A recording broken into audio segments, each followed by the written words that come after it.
Welcome, everybody, to another one of the Designs Interactive Positive Community Impact Interviews. My name is Orhan McMillan with Designs Interactive, and I am so excited today to have Yakima Black with me to talk about LATAN.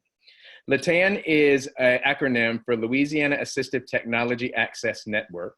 And what they do is they provide assistive technologies to individuals with physical disabilities and impairments to allow them to lead more fulfilling lives. And that's from one end of the spectrum to the other. And so Yakima and I have been connected for a while. They're a client of Designs Interactive, and I am honored that I serve on the board of directors for this organization. When they first came to me several years ago, when Yakima came, I was absolutely blown away by the services offered by this organization. I had never heard of this. And that was the one thing that I walked away saying is like, how do we not know this? How did more people not know that there is a statewide organization that's part of a national organization that provides this amazing service to individuals? And so I'm so thankful that Yakima is joining today, and we're going to talk about LATAN.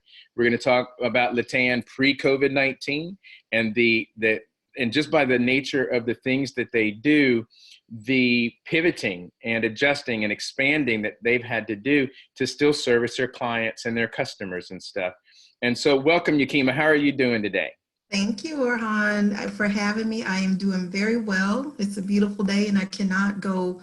It seems that the more the sun shines and the leaves are continuing to flourish, I can't say thank you enough. And so yes, that's pretty much how I spend my days. That is, and that's a good, thank you. That's a good way to spend the day. And yeah, things are different now, aren't they? I mean, it's just, very much so. I think you and I were talking a minute ago about 5-6 weeks into this. And, when we started the beginning of this year at one of our board meetings, we never would have thought, that anything like this would have happened. And so let's jump in. Let's start with LATAN as an organization. If you just please kind of share with people, like I said, a lot of people don't know. So what is it LATAN does and who do you service? And talk about that for a little bit, please. Okay.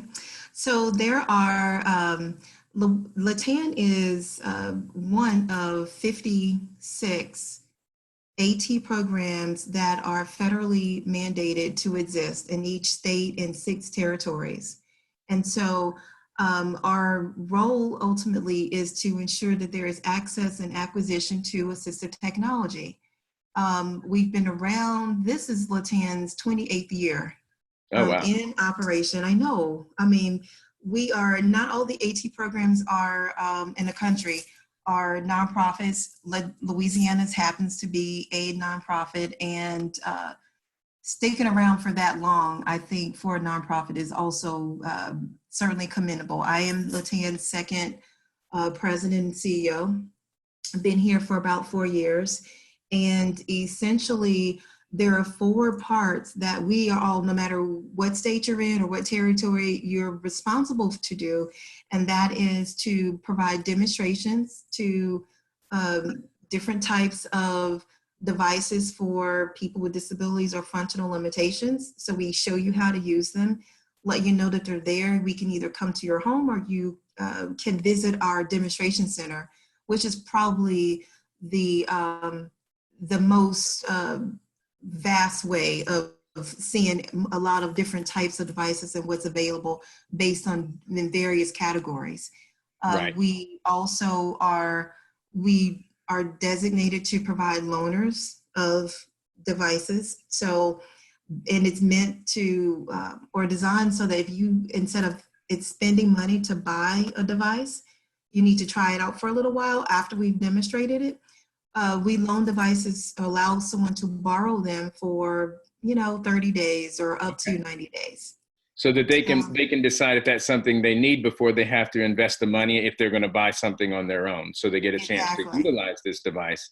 And I'm imagining you all have numerous different options available for them. So it may not just be one particular style of device, or maybe some other things that people can try out before they make that decision, correct? Exactly.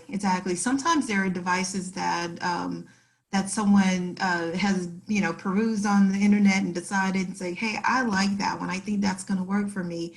And we have it. And so we, allow you to borrow it, and a week later, say, well, this is really uncomfortable, or there's too many steps to utilize it. So now we don't want it, and so you can give it back to us. You didn't pay for it. You just simply borrowed it from us from out of our demo center. So Gotcha. that's a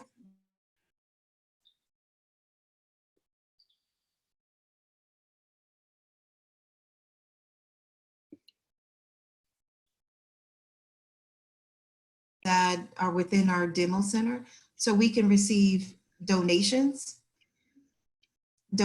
for devices Okay. that can be cleaned up, refurbished, and given to someone for an open-ended loan, Mm-hmm. and they can use it for as long as they need it. Or there could be devices that are, maybe there's software in our demo centers and there's some new models of AT that's out there, some advanced technologies for that same particular product, and we move those devices from the demo center and put them into what we call the AT marketplace. That Mm-hmm. also allows someone to kind of peruse and browse like a Craigslist, see what we have available, and then we can do an open-ended loan with you to see if you need it. Gotcha. And I'm going to pull a couple things out of there because I know this is your day-to-day stuff. So there's a couple things I want to pull out of there. So the marketplace is actually something that is on the LATAN website, latan.org. And it is just that. It's a marketplace. A lot of people know it as e-commerce, but it's not e-commerce involved. But it's a Craigslist. It's a shopping cart that shows those devices that you can go in and look at, and then make a request to you guys, and then be able to use that device or test that device, correct? So that's an inventory that depends on how it's come in. Y'all update the website with that. So that's a constant thing that people can check out on the website, correct? Right. We don't get, I guess you could use it in a way of just trying it out to see if you would like it or not. But typically the users of the AT marketplace oftentimes already know what they want. So this is a place that they can get the device. This that isn't they can just necessarily get the device. Okay. But because we call it an open-ended loan because you can use it as long as you want to, versus the device loan program, which simply just says you've seen something that you want, we'll let you borrow it for 30 days or up to 90 days, and if it doesn't work out for you, then you can give it back. And then at the end of that, you're making a decision. And the decision could be, and we have to document that. So the decision is, I like it and I'm gonna acquire it, and I'm gonna work with LATAN to figure out mechanisms to acquire it, be it insurance, I'm gonna pay cash, whatever it is, whatever it is that you're gonna do to get that, then we can assist you with it. Or you just say, hey, I got it on my own. Thank you for showing me and informing us. Versus the marketplace, most times someone they know what they want, they know they need it, and especially since the type of stuff that's on the marketplace, it's usually in various categories, be it mobility or communication or vision or hearing.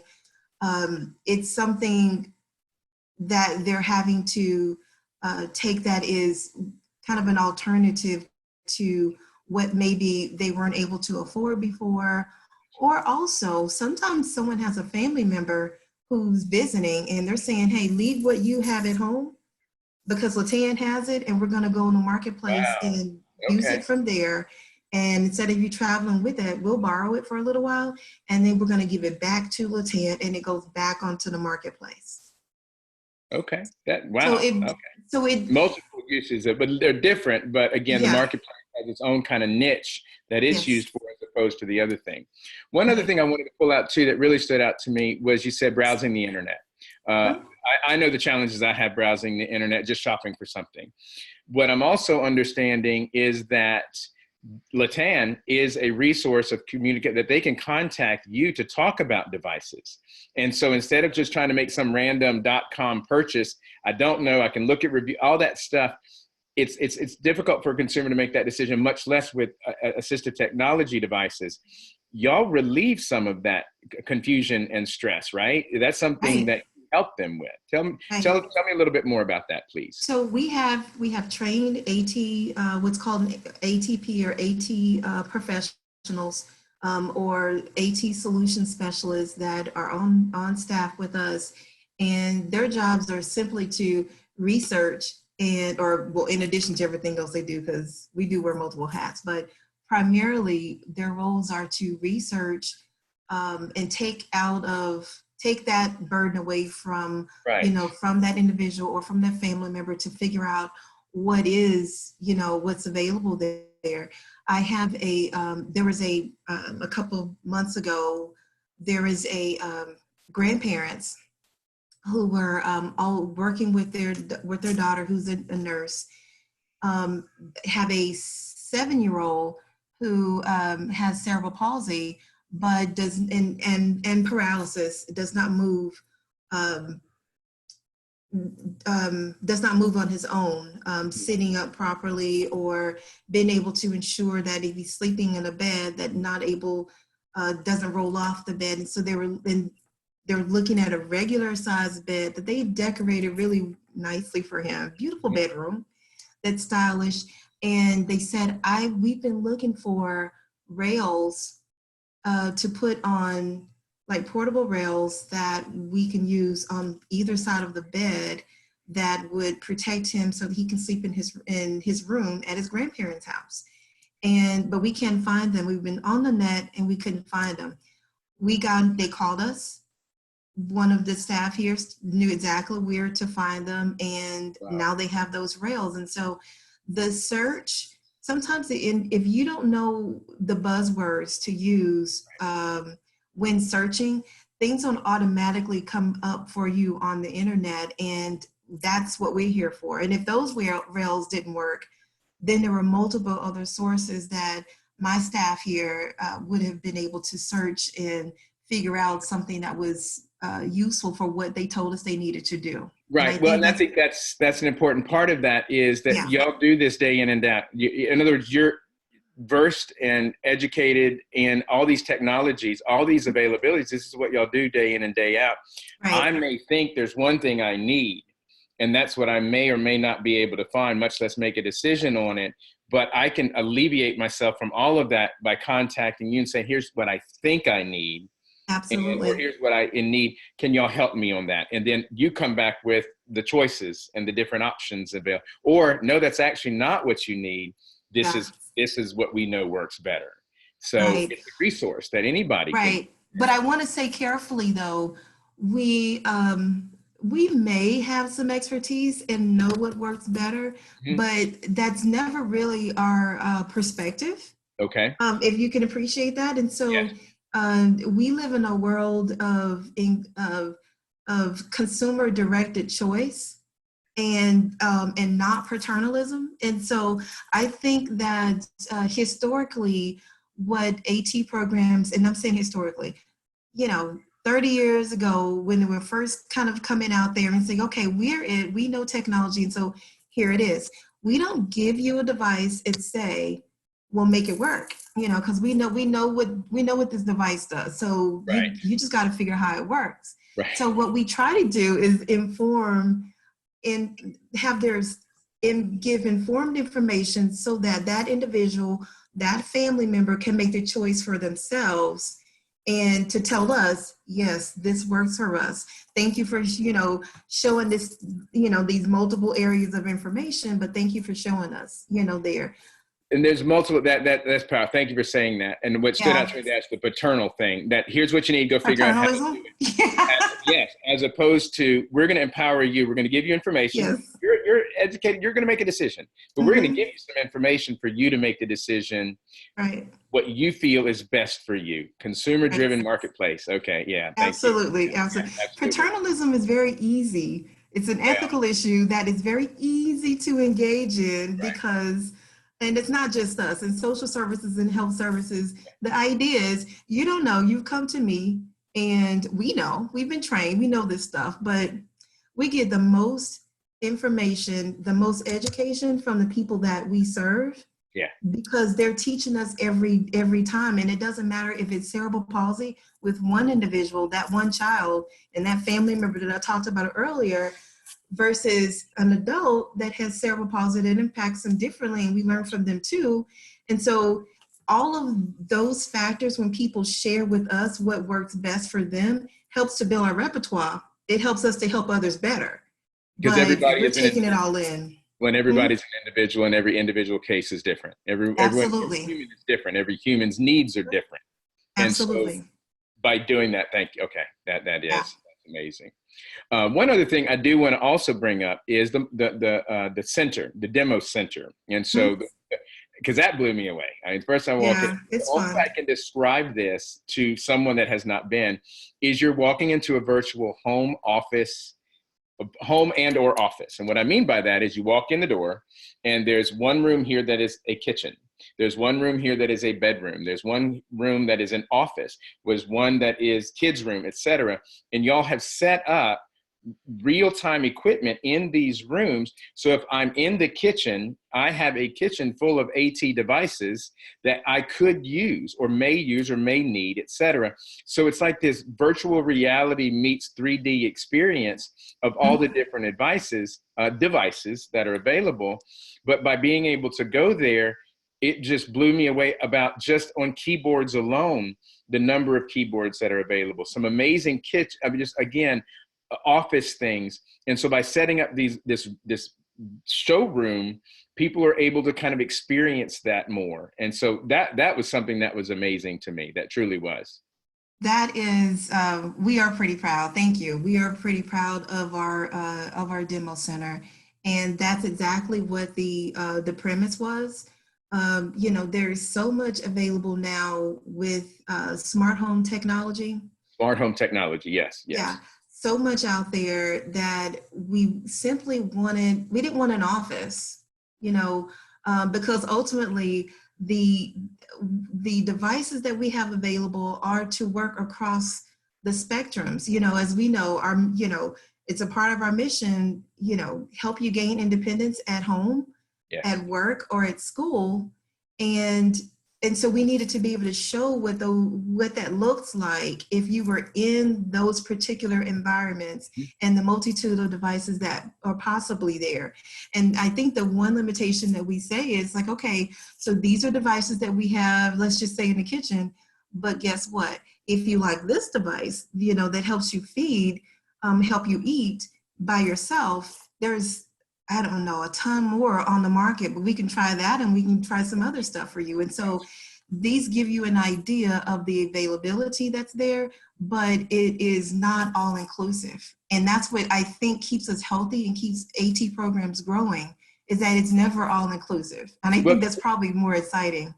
Absolutely. And the technology, I mean, it grows, it changes, you know, absolutely. You know, it just as we grow and expand in technology, devices, availability, access, you know, you mentioned in-home computer technology and smart home stuff. That's only going to expand, not just in our refrigerators, but in AT devices too. So, you know, it's just an ever-growing area. Now, just for people that don't know, y'all serve the state of Louisiana. So this is North Louisiana all the way to South Louisiana, east to west. And so anybody in the state of Louisiana that hears this or learns of this can contact you all directly. That's family members. They can contact you. People that know of someone that may not be aware of this, who all can reach out to you, and how do they reach out to you?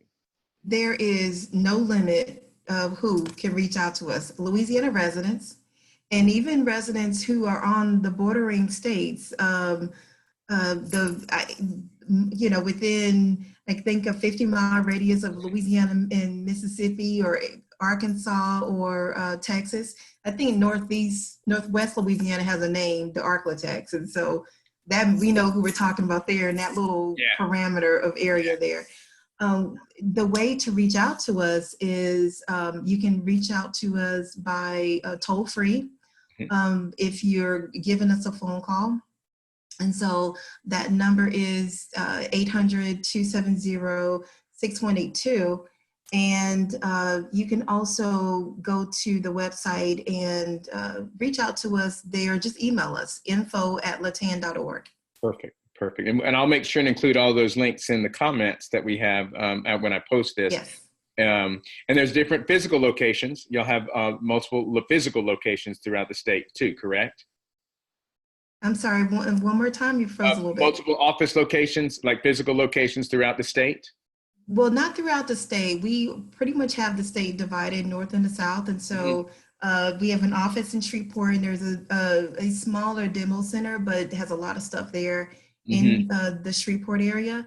The staff there covers the north part of the state going toward Alexandria. And then the staff here, when we have to physically go out, it's just a way for us. Any one of us can go anywhere in the state that we want to and help someone. But as far as when we get calls, who we send out will usually be someone from the south if you are in the southern region of the state, or the lower part of the boot. And then up to Alexandria and vice versa. I got you. So let's talk about that a little bit, because now with shelter in place and then, social distancing and COVID-19, talk about a little bit different about how you can continue to serve without the the requirement of physical demonstrations. So talk to us a little bit about how that works, and that it's still available, that people can still test devices, et cetera, even though we need social distancing. And right now we're still sheltered in place, at least until May 15th. So talk a little bit about that, please. Right. We started to provide virtual demonstrations of our devices through a series of webinars. And we're likely going to continue to do those. And so we will just simply choose a device to virtually demonstrate, kind of like in the same sort of Zoom platform that we're using right now. And it's closed captioning is provided as well. Like if there is someone who is deaf or hard of hearing. And so it's fully accessible. And so that's the demonstration part of that. So we can, if you would like to have a one-on-one demonstration, we're taking calls and emails to get those scheduled as well, to be very specific on a particular device or an area of activity that someone needs to perform, and they're not sure what device that's available. We can still do those virtually as well. So those have started for demonstrations, to do them by virtually. And then allowing someone to borrow devices, that's a little bit more tricky, but we're still doing it as well. We'd initially suspended it, but then we found some ways around that. And so we are following protocols to ensure that devices are clean, and safely packaging equipment to ship to someone if they know what they would like to borrow, or after that demonstration, the decision that was made after the demonstration is, I'd like to try that out. And then we can shift to packing up that device and getting it to them, as we've talked about before. So we're between using, the mailing service, shipping services, as well as Zoom or other types of Google Duo, whatever is available that we're, platform that will allow us with someone to communicate. We're still providing those particular types of services. And also with the AT Marketplace, if someone visits it and they see something that they want, since you can't come into the demo center to receive it at this point, we will also ship that equipment that you request, ship that up to you as well. Gotcha. Well, and I imagine, eventually there will be some return to work, and what those requirements will be in the 6 feet, et cetera. So eventually there will be some of that's available. Just right now it's not. And what that will look like, no one knows. We don't know on any level of business transaction. I wonder too, now that 6 weeks into this, Zoom is going to be a verb, right? Facebook, Zoom, I wonder, one of my thoughts has been, I wonder if the reach will be greater now, because we've gotten to some degree accustomed of having to do digital communications when it's outside of our home. So whether that's Facebook Live, FaceTime, Zoom, Duo, all those other things, my 91-year-old aunt is using Facebook video chat. She didn't use that before. So I just wonder if this will expand the reach of what LATAN can do because of the fear or the uncertainty of doing digital communications before. Well, we've kind of gotten used to that because we're talking to relatives. I wonder if this will enable LATAN to reach more people in less physical time, if that makes sense. It makes complete sense. Okay. And LATAN, as well as our AT partners, throughout the country, we've had so many calls over the last, month and a half of talking specifically of what does this really look like going forward for us. Um, it sounds really easy to do. So if we're going to Zoom, Mm-hmm. or if we're going to, do Facebook video or Messenger through video, and it comes down to what's available, and it comes down to the access of those particular platforms and the equipment that's needed for those individuals to utilize them. And so if you have a very progressive 91-year-old aunt that sounds like you have, who's using Facebook, Right. Providing what we do with her is an easy feat, right? Yes. But if there is someone, and there are many, who and we found it out through the school systems when during this pandemic, when all of them have went to studying at home, and having parents do virtual teaching, having those teachers do virtual teaching in schools, that there are many folks who do not have access to the internet, or don't have internet access, don't have computers at home. That's something that we started to talk about with the East Baton Rouge Parish Library System here. Okay. It is, I don't know if you know this, but the main library here in Baton Rouge, which is huge and beautiful. I hadn't been to the one downtown, Mm-hmm. but the main library is huge. They get like 700 people a day coming through there. And when we started to think about what can, some partnerships and some things that we want to do with them, I asked, so why do people really come? Are they coming to check out books? And it's like, well, no, they're coming because they're coming to use those computers. Those kids Yeah. are coming to get internet access and those kinds of things. So as we think forward after the stay-at-home orders have been lifted, part of what we're doing is not just to advance how we're communicating now through and the platforms that we're using, but is how do we get people the access of technology that they need to do the basic level of communication that's there? So is it hotspots? And Yes. and maybe the federal partners are going to allow us to add hotspots as a part of what we can provide someone through Right. a lease. Yes. Or the computer just itself, or a tablet even, Mm-hmm. that will allow someone to communicate, because we can't do a video on the device that we want to teach you or demonstrate to you if you can't see us, or if you don't know how to do those things. That's a very valid statement. I was on a community meeting right early on with this, and was even sometimes in what I think I'm smart on as just unaware is entire neighborhoods, underserved neighborhoods that don't have internet access. And that's what the school's purpose was. They would go to school and have internet access, and they would go to the libraries and have access. And when those, or even public Wi-Fi in the neighborhood areas, whether that's stores or something like that, but more so libraries and schools. And then when that shut down, that cut off digital communications because they didn't have them in the homes, like my privilege is allowing me to have. And Right. so that's a very valid point. So what I think is an easy thing to jump on a Zoom meeting may not be for many people. It's not, may not be, it is not available, accessible, much less than the other part is, and Never Stop Learning, is how to get this going.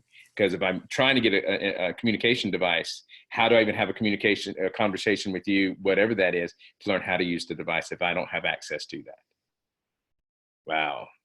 Exactly. I don't think that we, we're focusing on adding kind of to bridge that gap to the best of our ability to do that. But I don't believe that, I think that also training is going to be a part of that as well. Of, if it's older adults that we're talking about here, or in simply rural communities, it isn't uncommon that something like a Zoom platform or even telehealth, which we've started to do as well with our occupational therapists, that isn't it's not that obvious as to how you, in terms of procedures, how does that happen? And what do we have in place that will allow us to train people once they do have access to the resources that they need in order to get the types of equipment and devices and things that they need as well to perform whatever that activity is. I think that it feels a lot like what happened in our state in terms of how we, social services, health services, business, economies, after Hurricane Katrina, when we had to just rethink everything of what we needed to do and all those lessons that we learned back from then. I say Katrina and Rita, we had to start learning, like, wait a minute, there should be telehealth, there should be billing processes in place so that we can do that. Now, LATAN is thinking through that. We've always talked about emergency preparedness and training people with disabilities on what do you need to have with you to shelter in place. We didn't think about internet. We just did not. No, internet is not. It just, well, and that's things that happen, and that's one of the things I've said. It's not just a South Louisiana Gulf Coast thing. This is not only a global thing, but it's a United States thing. So we are having to rethink everything that we do in light of this, and understanding of how the basic communications, expanded communications, et cetera. Something interesting about that, and I immediately thought a lot about it, was when things happen, usually they're per state, per area. And that means that whatever you're limited in resources, we had other partners across the country who were not impacted, who would say, hey, LATAN, Yakima, what do you need? We'll ship it to you. And then all of a sudden we'd have these resources that we could start to disseminate and get it to everyone. There is really no one, there was no one to ask, because everyone simply was in need, and everyone thinking the same thing. Limited internet access. You see things, information from the FCC, who by the way, the federal communications. I forget what the other C stands for, but those guys, they were already aware of the limitations and the impact of having visible and safe access to the internet. And I say safe when it comes to the security of it, that just disproportionately impacting people with disabilities and older adults. Yes. And so it just so happens a lot of stuff wasn't just solidified yet. A lot of plans were not solidified before here we are. So it exacerbated our need to move a little bit swifter, think a little bit more creative about how we do this. So now emergency preparedness includes, do you have a hotspot? Do you have a hotspot? Well, and then the other part that kind of comes out, and this has always been an important part of quality, effective community efforts, is ask the people you're serving, what do you need? Right. What do you need? Because I can sit here and think I know what you need. You can sit there and think you what you need, but you're going to learn something different if I'm not asking the individuals that I'm trying to help or serve or bring something to, and repeatedly, because what one person may not need, someone else may need. And so that sounds like the opportunity that's coming out of this is to learn more so that we can move more effectively, reach more people, but giving everyone a fundamental access of internet communication. Absolutely. So technically, we organizations like ours and other social service and healthcare organizations really should be doing needs assessments on an annualized basis, because that is how you get information from people because year to year things change. I'm not the same person I was last year. My needs have changed, my perspectives, many of those things. But it should be something that happens, whether it's on a large scale or a smaller scale, on a regular basis. We do client satisfaction surveys, and we're asking, after we've served you, or after your relationship with us is stop for now, because most times folks circle back to us. They're good with whatever they got a little while ago, and then or a year ago, 2 years ago, and now their needs have changed and they're back needing something else, which is the purpose. That's Absolutely. great. Well, But that's how you grow as an organization. exactly, And by knowing what people need, yes, understanding and how you asking. are responsive, ask, and then you're responsive to the changing needs of your community, and hopefully, you don't totally miss something. Notice that, not totally miss something, because you can't know You're gonna everything. miss something. We all gonna miss something. But Right. again, in the beginning you said 28 years. A nonprofit succeeding and expanding, not just succeeding, expanding as LATAN has continued to do, doesn't happen unless there is that component of listening to what's needed, doing the best you can to bring that, because the other part we won't even get in there on this one is there's policy affection that you all have to address. There's policy that does funding, but then there's also serving. But that's the key fundamental of making a successful organization is asking, and then doing what you can to be able to bring those needs to fruition, or at least putting it into a plan to be able to do that. There's no doubt that this experience has just blown everything out of the water. And it's just a matter of being able to gather information and know what we can do better next time, and stuff like that.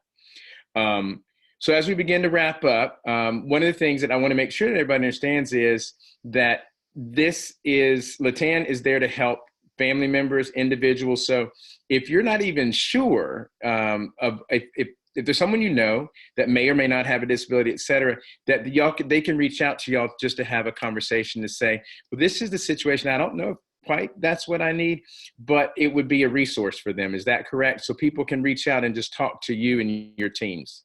Absolutely, absolutely. And even though right now we are not in the office, we have two ways. So there is one person who's in the office during the day. So we're social distancing.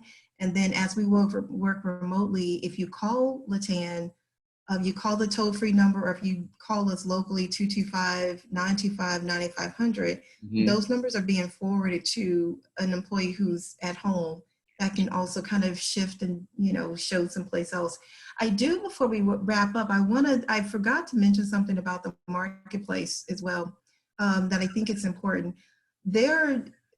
So we receive donations for the AT marketplace, and sometimes if you see devices, or if someone sees devices on a marketplace that have a price tag, like they're for sale, it is because there's been a resident who has a modified vehicle that it's modestly used, it's gently used, and they no longer need it. Could be that a loved one has passed away, or that loved one is no longer driving, and we screen everyone who registers on the marketplace, and then they're able to sell. So we put the seller and the buyer in contact with each other while we facilitate that, and they're able to do it. And so ultimately we receive we can help sell equipment that others may need as well. So if someone's hearing this, they may have equipment. They may know someone that has something that could be beneficial. And so they can also reach out to y'all to donate that or sell that. Again, what I'm taking away from this is call you and ask you. Yes. Multiple levels. That sums it up. Email, just ask us. That's what we're here to do and here to help.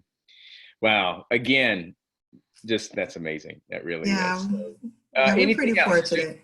Anyway, anything else you want to send out there in the world while we're doing this? I